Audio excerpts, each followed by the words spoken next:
You're listening to The Philosopher's Note on Secrets of the Millionaire Mind. More wisdom in less time. This is Brian with your Philosopher's Notes on The Secrets of the Millionaire Mind, Mastering the Inner Game of Wealth by T Harv Eker. We'll start with a quote by T Harv from the book that begins like this, quote, "It all comes down to this. If your subconscious financial blueprint is not set for success, nothing you learn, nothing you know, and nothing you do will make much of a difference." End quote. It's pretty powerful. How's your financial blueprint? Don't worry if you don't know. I didn't know either until I read T Harv Eker's great and surprisingly funny book. If you're committed to creating financial freedom, who isn't, then my strong recommendation is that you add this to your must-read, or must-reread as appropriate. And consider going to one of his Peak Potentials training workshops. I'll be attending my first soon and trust it'll be powerful. For now, let's take a quick look at some of my favorite big ideas. This book is so full of them I had to stop myself at 21. From defining financial freedom, learning to play to win versus playing not to lose, to seeing how the size of your character determines your response to various sized problems. What you'll see is that T Harv believes strongly in the fact that, quote, your inner world reflects your outer world, and dedicates a great deal of the book to teaching us how to change our thinking, to reprogram ourselves to think and act like rich people do. So let's get to work on that financial blueprint, shall we? Note, T Harv has some brilliant ideas about how we can set up accounts to really get control of our money and set ourselves up for financial freedom, which, by the way, he defines as passive income greater than expenses. I don't go into detail on those accounts. I'm pulling out a fraction of his big ideas on the psychology of wealth creation, rather than the nuts and bolts. For that, and for the rest of the plethora of big ideas, you'll need to get the book or attend a seminar, and I sincerely hope you do. We'll start with the first big idea, playing to win. Quote, the first thing I did was commit to my success in playing to win. I swore I would focus and not even consider leaving this business until I was a millionaire or more.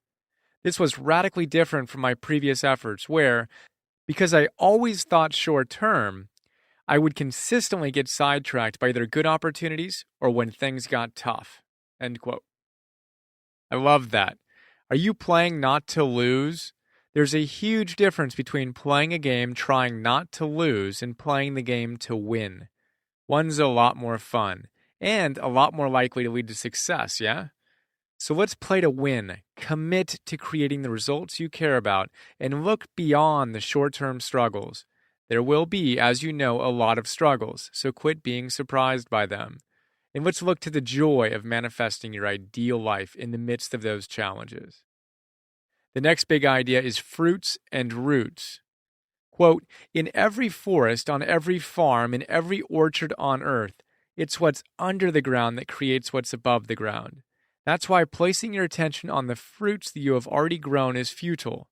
You cannot change the fruits that are already hanging on a tree. You can, however, change tomorrow's fruits. But to do so, you will have to dig below the ground and strengthen the roots. End quote. That's genius.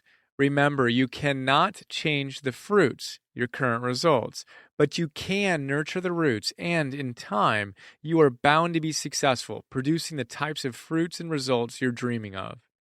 T Harv nails it here and stresses again and again that there's no other way to create the results we're looking for, financial freedom, abundance of any kind, wealth, love, health, etc., unless we take the time to work on the roots. Let's get to work, eh? And while we're doing it, we'll look at the next big idea, declarations versus affirmations. I quote, an affirmation states that a goal is already happening.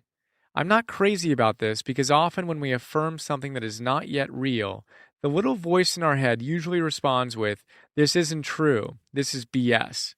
On the other hand, a declaration is not saying something is true. It's saying we have an intention of doing or being something.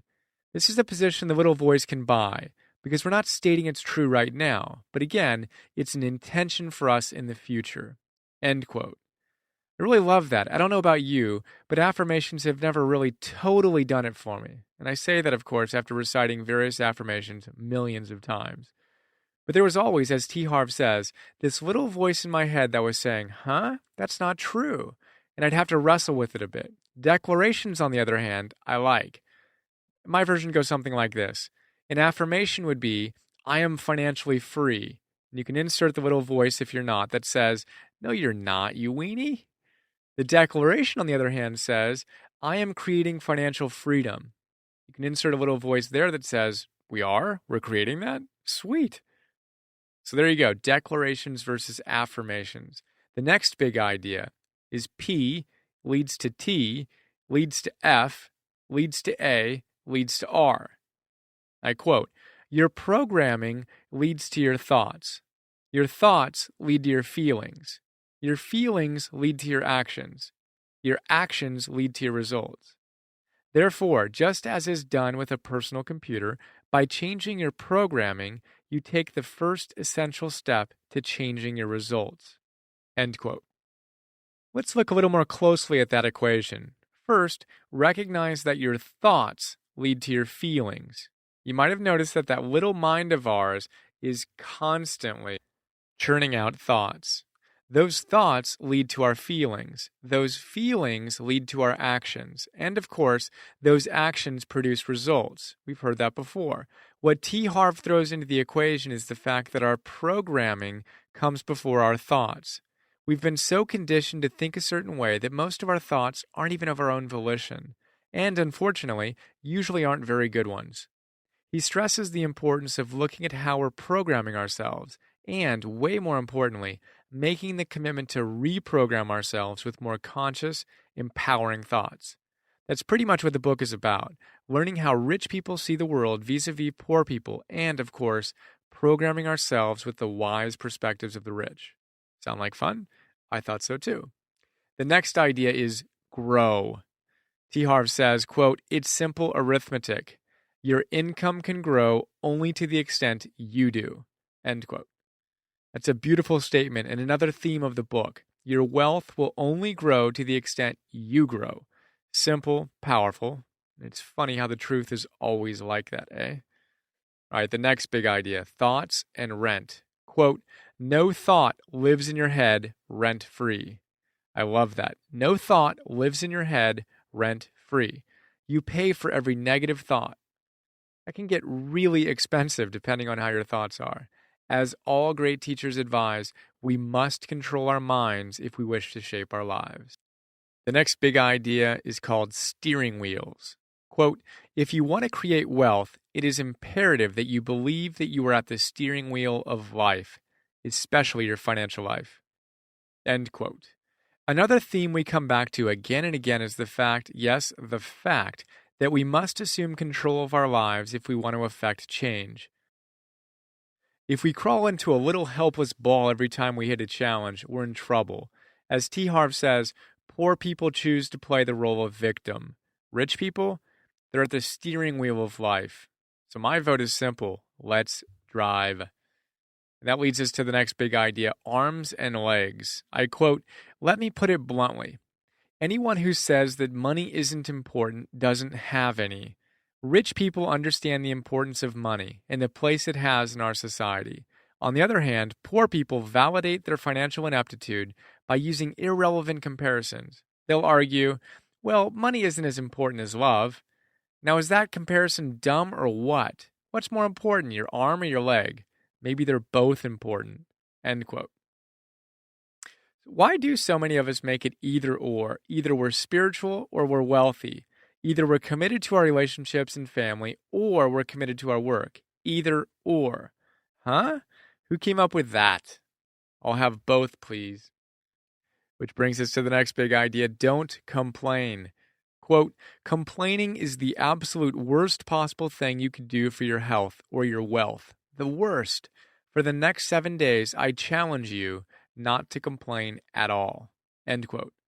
This is another great one. Do you complain a lot? You know what you're doing when you complain?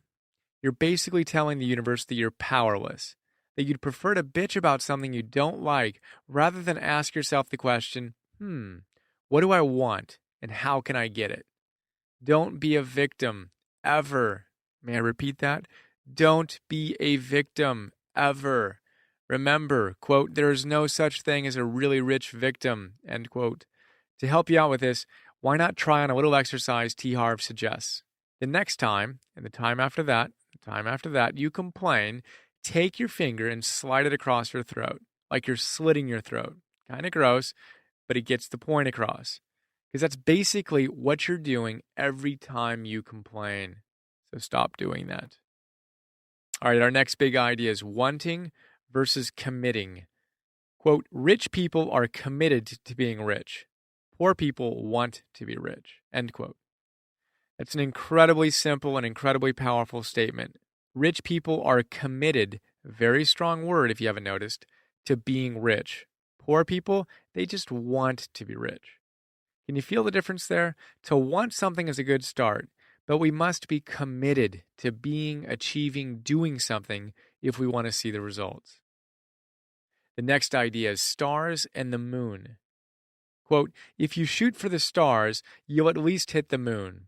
Poor people don't even shoot for the ceiling in their house, and then they wonder why they're not successful. End quote. How great is that? What are you shooting for? Never give up and don't compromise your vision. I know you have a big one if you're honest with yourself. You were born to do great things, so shoot for the stars. And remember the next big idea, which is sizes. You versus your problems. If you have a big problem in your life, all that means is that you are being a small person. End quote, says T Harv.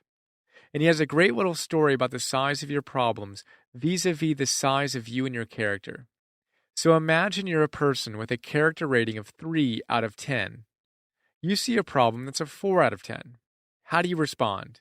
Well, you're stressed. Now imagine you've got a character that's 7 out of 10. How's that 4 problem look to you? Now it's not that big of a deal, right? I didn't think so. Okay, now imagine that you've worked on yourself and developed a character of 10 out of 10. You see that 4 problem? Or do you even see it as a problem if you're operating at a 10? I didn't think so. Grow and your problems will shrink. It's that simple. Moving on, we've got action and inaction.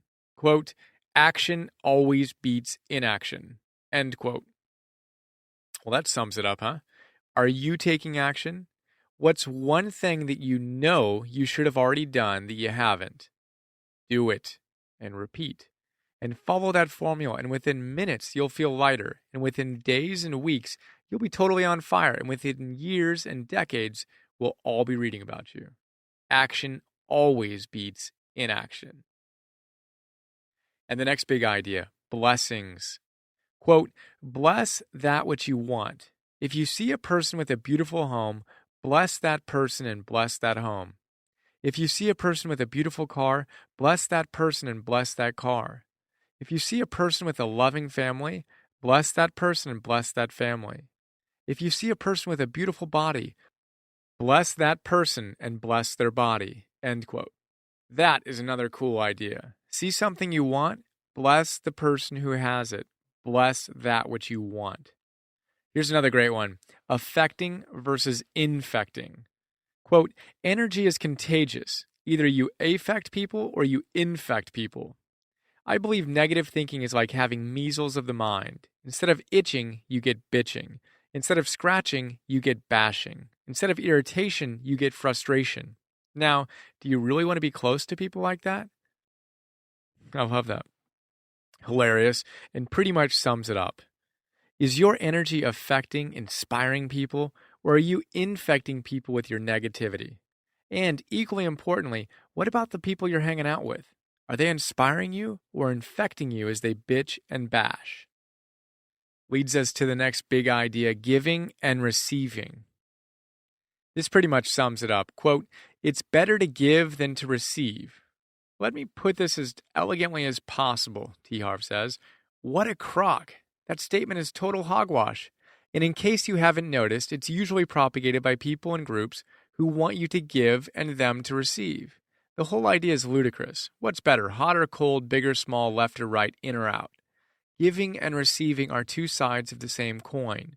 Whoever decided that it is better to give than to receive was simply bad at math. For every giver, there must be a receiver, and for every receiver, there must be a giver." End quote. That reminds me of Khalil Gibran in his brilliant book, The Prophet. He says, "You are good when you strive to give of yourself. You are not evil when you seek gain for yourself. For when you strive for gain, you are but a root that clings to the earth and sucks at her breast. Surely the fruit cannot say to the root, 'Be like me, ripe and full, and ever giving of your abundance.' For to the fruit, giving is a need, as receiving is a need to the root." All right, a couple more. The next one, Money Management 101.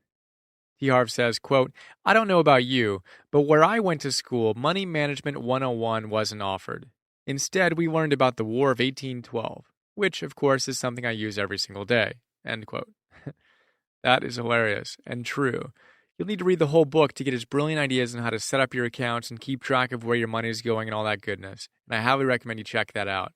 For now, let's move to the final big idea. CZ equals WZ. Quote, "Here's an equation I want you to remember for the rest of your life. CZ equals WZ. It means your, quote, comfort zone equals your wealth zone. By expanding your comfort zone, you will expand the size of your income and wealth zone." End quote. That's genius. Is comfort your priority? If so, you're in trouble. Expand. And know that, quote, "the more comfort becomes your priority, the more contracted you become with fear." End quote. All right, that is enough from me for now. This note easily could have been twice as long, and I didn't even go into the details of some other more practical stuff that T Harv goes over in the book. If you haven't gotten the book yet, make an investment in yourself and get it. If you have it, reread it. And I offer, may we expand our comfort zones, become all that we are destined to be, circulate a beautiful amount of wealth in the world, and create freedom in all aspects of our lives. Well, that wraps up the Philosopher's Notes on Secrets of the Millionaire Mind. Let me give you a quick bio on T Harv Eker, and then we'll go through some of the quotes in the sidebar and call it a day. So about T Harv Eker, I referenced this from HarperCollins, where they say, using the principles he teaches, T Harv Eker went from zero to millionaire in only 2.5 years. Eker is president of Peak Potentials Training, one of the fastest growing success training companies in North America. With his unique brand of, quote, street smarts with heart, Eker's humorous, cut-to-the-chase style keeps his audience spellbound. People come from all over the world to attend his sold-out seminars, where crowds often exceed 2,000 people for a weekend program. So far, Eker's teachings have touched the lives of more than 250,000 people. Again, that's from HarperCollins, where you can learn more. And you can learn more about all things T Harv at MillionaireMind.com. And if you liked this note, I think you'd also like a couple of other notes. Specifically, the Philosopher's Notes on Spiritual Economics, The Science of Getting Rich, As a Man Thinketh, The Power of Intention, 7 Spiritual Laws of Success, The Gifted Adult, and It's Not About the Money. I think you'd enjoy all of those. And let's go ahead and take a quick look at the quotes from the sidebars. All of these quotes are going to be from T Harv, and we'll start with, "It's not enough to be in the right place at the right time. You have to be the right person in the right place at the right time." And believe that you are the one who creates your success, that you are the one who creates your mediocrity, and that you are the one creating your struggle around money and success. Next one, you can be a victim or you can be rich, but you can't be both. Listen up. Every time, and I mean every time you blame, justify, or complain, you are slitting your financial throat. And when you are not willing to fully receive, you are training the universe not to give to you. It's simple. If you aren't willing to receive your share, it will go to someone else who is. And if you are not willing to receive, then you are ripping off those who want to give to you. And finally, comfort kills. If your goal in life is to be comfortable, I guarantee 2 things. First, you will never be rich. Second, you will never be happy. Happiness doesn't come from living a lukewarm life, always wondering what could have been. Happiness comes as a result of being in our natural state of growth and living up to our fullest potential. Well, there we go. We have run through about 21 big ideas from Secrets of the Millionaire Mind. We've still barely scratched the surface of the surprisingly dense amount of wisdom in this book that's incredibly inspirational and empowering, and as I mentioned, funny. It's a quick read. It gets you a lot of perspective on who you are, what you're up to, and I can't recommend it enough. So I hope that will join your shelf of must-read books, that you dive in and do all the exercises and tap into the secrets of the millionaire mind. Until next time, have a great day.